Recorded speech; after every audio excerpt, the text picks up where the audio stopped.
नमस्कार प्यारे बच्चों, स्वागत है आपका आपके अपने हिंदी के सर की कक्षा में। आज हम चर्चा करने जा रहे हैं आपकी हिंदी की कार्यपत्रिका क्रमांक 11 के बारे में। पाठ का नाम है हिमालय की बेटियां। ये पाठ हम पहले पढ़ चुके हैं। पिछली 2 कार्यपत्रिकाओं में हमने इस पाठ के बारे में जाना है, हिमालय से निकलने वाली नदियों के बारे में जाना है और उनको बेटियाँ और माँ और प्रेयसी का रूप भी दिया है। अब देखते हैं आगे। आज बच्चों हम कार्यपत्रिका के ऊपर आधारित गतिविधि करेंगे। पहली गतिविधि आपके लिए बड़ा आनंद आएगा आपको कि प्यारे बच्चों, अपने आप को नदी मानते हुए एक पत्र के माध्यम से सभी देशवासियों को आप निवेदन करें कि वह आपके जल को साफ सुथरा रखने में मदद करें। ऐसा मानना है कि आप एक नदी हैं। मान लीजिए आप गंगा नदी हैं, तो लोग जो नदी को गंदा कर रहे हैं, तो देशवासियों को पत्र लिखना है। फॉर्मेट आपके सामने है, प्रारूप आपके सामने है। प्रिय देशवासियों, फिर डैश, मैं डैश नदी हूँ, ये पूरा खाली आपकी प्रिय नदी। इसमें आपको एक सुंदर सा पत्र लिखना है देशवासियों के नाम कि प्रिय देशवासियों, फिर उसके बाद खाली जगह में आएगा भारत देश, फिर मैं डैश के बाद आएगा गंगा नदी हूँ।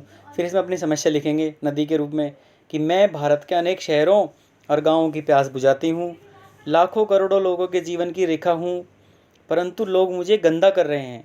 कल कारखाने, नदी नाले इनकी गंदगी मुझ में डाल रहे हैं। इस प्रकार तो मेरा धीरे धीरे अस्तित्व ही खत्म हो जाएगा। तो अस्तित्व अगर मेरा खत्म हो जाएगा, आप लोग भी सुरक्षित नहीं हैं, क्योंकि प्यास कहाँ से बुझाएंगे, फसलों में पानी कहाँ से देंगे, कहाँ से खाना खाएंगे, कहाँ से अनाज उगाएंगे। तो कृपया अपनी सुरक्षा और मेरी सुरक्षा के लिए मेरे जल को साफ सुथरा रखने में मेरी मदद करें। इस प्रकार आप अपने विचार इसमें जोड़ सकते हैं।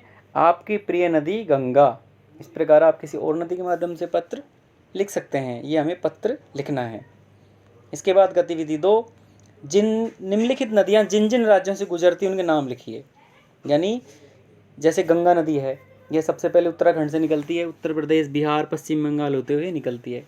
तो भारत के जिन जिन राज्यों से ये निम्न नदियाँ यमुना, व्यास, गोदावरी, कावेरी, झेलम, ये नदियाँ भारत के जिन जिन राज्यों से निकलती हैं वो आप यहाँ लिखेंगे। जैसे यमुना निकलती है उत्तराखंड से, उसके बाद उत्तर प्रदेश में आती है, फिर हरियाणा में जाती है। फिर व्यास नदी हिमाचल प्रदेश से निकलती है, पंजाब में बहती है। फिर गोदावरी ये महाराष्ट्र से निकलती है, कर्नाटक और आंध्र प्रदेश में जाती है। कावेरी कर्नाटक और तमिलनाडु, और झेलम जम्मू कश्मीर।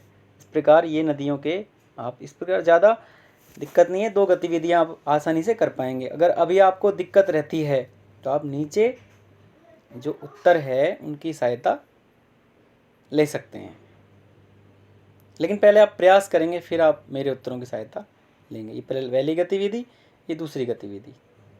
और अगली कार्यपत्रिका आपको जल्दी चाहिए, शीघ्रता से चाहिए, तो आप चैनल को सब्सक्राइब कर सकते हैं। और मिलते हैं अगली कार्यपत्रिका की वीडियो में। तब तक के लिए जय हिंद।